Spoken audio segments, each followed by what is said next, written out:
El pasado 5 de febrero, en el marco de la celebración de la promulgación de la Constitución de la República, el presidente Andrés Manuel López Obrador presentó en Palacio Nacional, en lo que fuera el recinto del ex Congreso Nacional, ahí en Palacio Nacional, una propuesta para hacer 20 cambios, 18 cambios constitucionales y 2 a leyes federales, 20 cambios y reformas importantes. Entre otras, una de las más importantes es la reforma al Poder Judicial, que ha generado muchísima polémica. Justo para hablar de cómo quedó el dictamen final de la Comisión de Puntos Constitucionales, que será la que se discutirá por parte de legisladores, saludamos y agradecemos a Hamlet García Almaguer, diputado federal de Morena, que nos tome esta llamada. Hamlet, muy buenas tardes, ¿cómo estás? Buenas tardes, Rubén. Buenas tardes, Jesús, y a toda la audiencia de Cosa Pública. Muchísimas gracias, Hamlet García Almaguer. Bueno, pues se ha discutido a lo largo de los últimos meses, especialmente después de la elección presidencial del 2 de junio.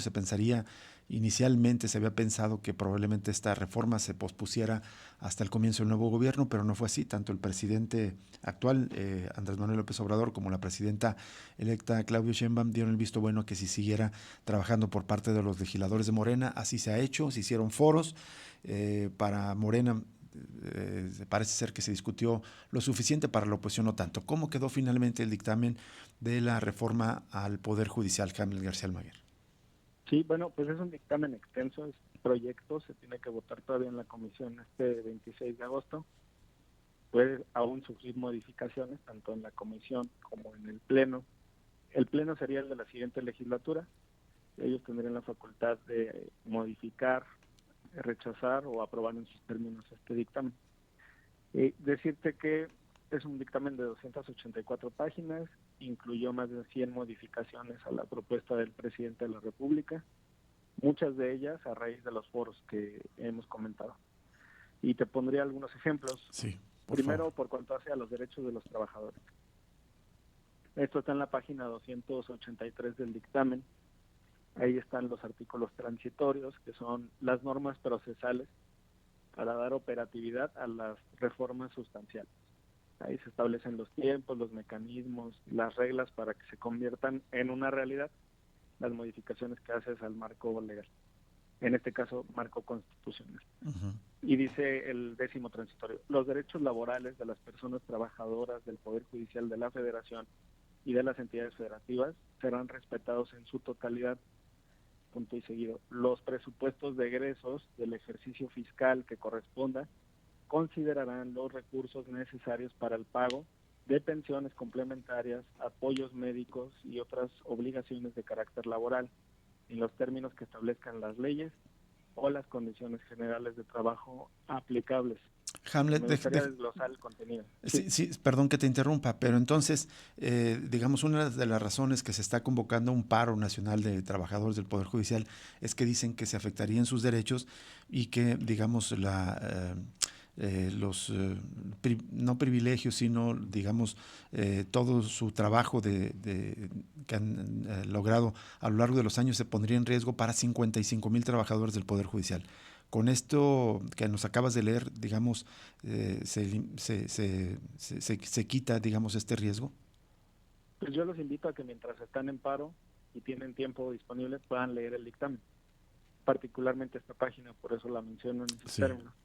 Y los desglosamos, mira, porque tiene toda la conexión con lo que tú comentas. Primero, se mencionan los derechos de las personas trabajadoras del Poder Judicial Federal y también de los poderes judiciales de los estados. Eso incluiría el Supremo Tribunal de Justicia de nuestro estado, de Jalisco. Segundo, se establece una garantía presupuestal. Esto casi no existe en ninguna materia. Dice, los presupuestos de egresos del ejercicio fiscal que corresponda considerarán los recursos necesarios. Es decir, aquí el constituyente está vinculando al legislador ordinario, a la Cámara de Diputados Federal y a los congresos locales a que destinen presupuesto a esta materia. ¿A qué le tendrían que destinar estos recursos? Y da algunos ejemplos. Uh-huh. Pensiones complementarias, porque además del régimen ordinario, ellos tienen un régimen extraordinario, digamos, que tiene compensaciones adicionales. B, apoyos médicos. Aquí se refiere, por ejemplo, a los fideicomisos y seguros de gastos médicos privados que tienen los trabajadores del Poder Judicial Federal. Y C, otras obligaciones de carácter laboral. Y luego ya te da dos opciones. En los términos que establezcan las leyes y las condiciones generales de trabajo, porque ellos nos explicaban. Hay una serie de prerrogativas que no están en ley, pero que nosotros hemos negociado con el Consejo de la Judicatura y que están establecidas en un documento que se llama Condiciones Generales de Trabajo. Por ejemplo, cada 3 meses los trabajadores del Poder Judicial Federal, actuarios, secretarios, auxiliares, reciben un bono equivalente a un mes de salario. ¿Cada 3 meses? El calendario tiene sus 12 meses. Claro. Y además ellos reciben 4 bonos extraordinarios a lo largo del año. O sea, cobran 16, el equivalente a sí, 16 meses al año. Correcto. Y además tienen su aguinaldo. Todo eso está considerando en condiciones generales de trabajo. Y los fideicomisos. ¿Y eso lo van a respetar, Hamlet? A los trabajadores sí. Uh-huh. A los actuarios, a los secretarios, claro que sí. No ganan mal. Un secretario de juzgado debe estar ganando 70 al mes, en números redondos. Y después de 3 meses recibe otros 70,000 por este bono adicional. Sí, y el bono va de la mano con, o sea, no está establecido en términos numéricos, sino de equivalencia al salario. Uh-huh. En ese sentido, si el salario sube, el bono sube. Claro. ¿Ok? Bueno, eso está aquí en este artículo 10º transitorio. Y luego otro asunto relevante que se planteó en el foro de Saltillo tuvo que ver con la independencia o autonomía de la escuela judicial. Y eso también se establece en este dictamen.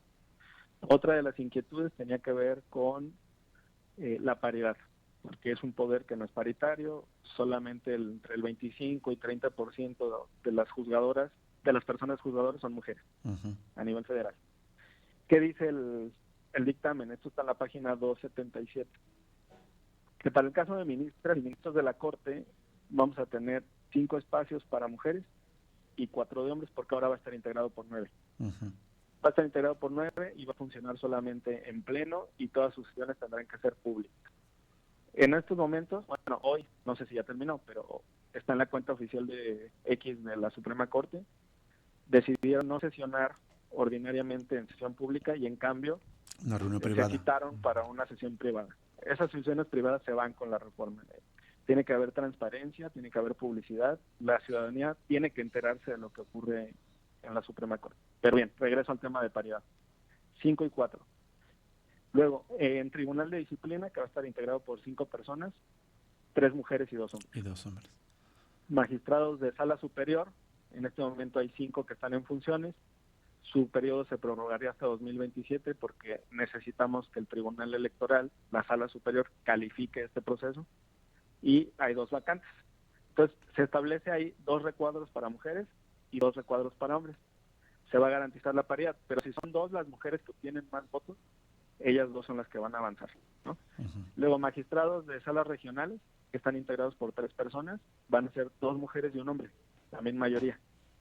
Y en el caso de juzgados de distrito, que son unipersonales, y magistrados de circuito, que sí son integrados por 3 personas, vas a tener 5 espacios para mujeres y 5 espacios para hombres. Es decir, de un jalón se lograría la paridad en el Poder Judicial, que es un pendiente. Ya existe en el legislativo, tanto a nivel federal como local, pero no existe en el Poder Judicial. El tema de los más controvertidos es la elección tanto de ministros como de magistrados. Y jueces, ¿todos será por elección, por voto popular en los 3 casos? Sí, pero se incorpora algo que también se pidió en los foros, que no fueran decisiones políticas sobre los perfiles, sino que hubiera expertos técnicos que pudieran revisar y depurar ese proceso. Por eso cada uno de los 3 poderes tendría un comité técnico que revisaría pues los documentos, el currículum, la capacidad, la experiencia, un ensayo que se le va a pedir a todos los aspirantes. Y entonces ellos van a filtrar la lista. Y esa lista filtrada es la que le entregan a los poderes y es la que, en su caso, llegaría al Instituto Nacional Electoral para la elección definitiva por parte de la ciudadanía. Entonces, ya participarían 3 órganos, ¿no? El comité técnico, el poder que corresponda y luego la ciudadanía en la votación. ¿Qué tal, Hamlet? Te saluda Jesús Estrada. Un par de preguntas. Una es, me parece que ya se propone ahí también un calendario de cuándo serían las elecciones para jueces, magistrados y ministros, si nos comentas un poco. Y la otra pregunta es un poco más amplia, pero bueno, Con estos cambios, ¿tú crees que está garantizado una verdadera, digamos, depuración del Poder Judicial? De esta manera ya se extirparían los males que ya se arrastra este poder desde hace años de corrupción. Bueno, respondo a la primera, va a ser en 2 etapas, la primera en junio del 25 y la segunda en 2027. Y esto va vinculado con los poderes judiciales locales. Se establece en esta reforma un plazo de 180 días para que los constituyentes a nivel estatal reformen la constitución local, la Carta Magna, y se deja libertad de configuración a los estados para que su elección la puedan realizar toda en 2025, toda en 2027 o un esquema mixto, como decidan, pero esa más tardar en 2027. Lo que significaría que el Poder Judicial de Jalisco también se renovaría a más tardar en 2027 y por el voto popular. Y luego, bueno, en cuanto a la segunda pregunta, pues es todo un esquema y aquí entro a una cuarta modificación que es relevante. Uno de los órganos necesarios para poder acabar con la corrupción en el Poder Judicial Federal es la separación primero de la Corte y el Consejo, porque quien preside en este momento pues es la misma persona, y segundo, la creación del Tribunal de Disciplina Judicial. En el foro de Jalapa, organizaciones ciudadanas me cuestionaron sobre la pertinencia de este Tribunal de Disciplina Judicial y ellos decían que tendría que estar integrado por 2 instancias, que no podría ser resuelto en una sola instancia de manera definitiva. Eso se incorpora al dictamen. Ahora las resoluciones del Tribunal de Disciplina pasarán en primera instancia por comisiones y en segunda instancia por pleno. Y eso va a permitir que las personas que son sujetas a un procedimiento por corrupción o por ineficacia puedan tener un recurso, puedan impugnar la resolución. Entonces, esa observación que se hizo en el foro de Jalapa también está resuelta en términos del dictamen. Entonces, la elección, por supuesto, ayuda a prevenir que lleguen personas corruptas a los poderes. Si no, bueno, pues tendríamos a impresentables en la presidencia de la República o en la Cámara de Diputados o en el Senado. En la medida de lo posible, la elección permite filtrar. Y segundo, a través del Tribunal de Disciplina Judicial, pues se van a establecer un régimen de sanciones y también de investigación sobre el actuar de los jueces. Hamlet, ¿hay algún punto propuesto por la oposición o incluso por los mismos ministros que se haya considerado y se haya retomado en esta iniciativa? Sí, la gradualidad que fue planteada por el ministro Pardo en el primer foro y que fue secundada por la ministra Yasmín Esquivel. ¿Gradualidad en la elección de jueces? De jueces y de magistrados. ¿En qué consiste? ¿Se eligen solamente la mitad en 2025? La mitad en 2025 y la mitad en 2027. Los ministros sí se eligen todos en 2025. Sí, los nueve en un acto. Otra de las cosas que modifica la reforma pues es lo de las pensiones doradas. Hoy los ministros de la Suprema Corte de Justicia de la Nación se jubilan con el 80% de su salario. Esto equivale a cerca de 250,000 pesos mensuales de por vida. Y bueno, con esta reforma pues ese privilegio también se eliminaría. Los salarios de los ministros de la Corte, que con todas las prestaciones están acercándose a los 600,000 pesos, ¿eso se elimina? Sí, se elimina. Hay cálculos diversos, pero por ejemplo, un consejero de la Judicatura gana 5,5 millones al año, un magistrado de circuito 5 millones y un juez de distrito 4,5 millones. Los tres están por encima de lo que gana el presidente de la República y tenemos una idea de lo que ganan los ministros de la Corte porque podrían compararse con los consejeros de la Judicatura, pero muchos opinan que incluso es superior y sí podría estar cercano a los 7 millones al año. Hamlet, una última duda de mi parte. ¿Qué pasa con aquellos jueces, magistrados o ministros que no participen en el proceso de elección? Entiendo, es cierto que tendrán derecho a su pensión vitalicia. Sí, porque las normas no se pueden aplicar de manera retroactiva. Entonces, por supuesto que si antes de que esto entre en vigor y se genere la vacancia del cargo, ellos se retiran, pues entonces tendrán derecho a preservar su pensión. ¿Consideras que podría haber amparos de ministros, de magistrados en contra de la reforma y que esto podría, incluso si se avalara, podría retrasarse su aplicación, su entrada en vigor? Pues yo creo que serían sentencias ilegítimas. No dudo de que se van a proteger entre ellos. Por supuesto, a más de uno se le debe de haber ocurrido ya el camino, pero eso significaría que el Poder Judicial sería pétreo, que sería inmodificable, que nadie lo podría tocar, porque ellos mismos a golpe de sentencias pues protegerían sus lujos, Sí. privilegios y excesos. Finalmente, Hamlet, ya nos tenemos que ir a la pausa, pero finalmente nos decías al principio que esta la avalaría la próxima legislatura. Entonces, en tiempos legislativos solamente se discute en esta actual legislatura y se deja un dictamen, digamos, avalado para que ya sea discutido nuevamente o solamente votado por la siguiente legislatura. Sí, el dictamen es un proyecto, esto se le entrega al Pleno, el Pleno es soberano, lo puede modificar, lo puede aceptar en sus términos o lo puede rechazar.